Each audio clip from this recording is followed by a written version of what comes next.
Hi guys! So for today's video, share ko naman po sa inyo yung tips and tutorials kung paano nga ba i-process o enroll yung ating mga disbursement account via online sa ating mga SSS account gamit yung ating mga validated slip galing sa mga bangko natin. At for this video, ang gagamit po natin ay Metrobank validated slip. So, panoorin nyo lang po para po may guide din po kayo.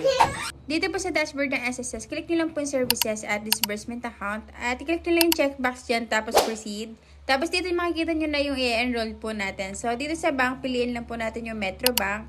And then, sa pinakababa po niyan is, ilalagay lang po natin yung bank account natin. So, make sure nyo lang din po na same yung bank account na nilalagay natin para mag-check po yung mga box po. Tapos po niyan, dun po tayo dadalhin sa page kung saan po tayo mag-upload ng mga documents na gagamitin natin sa pag-enroll ng DAEM. Isa po sa recommend ko po na tips kapag nag-save po kayo ng mga documents na pang-upload nyo po sa mga SSS na ganito is dapat naka-PDF file po kayo para mas maliit po yung size limit ng documents nyo po. Tulad po dito sa SSS natin na meron lang silang maximum of 3 MB per document. Dito po sa page kung saan tayo mag-upload ng mga documents, pipiliin lang po natin sa proof of account yung validated slip, katulad po niyan.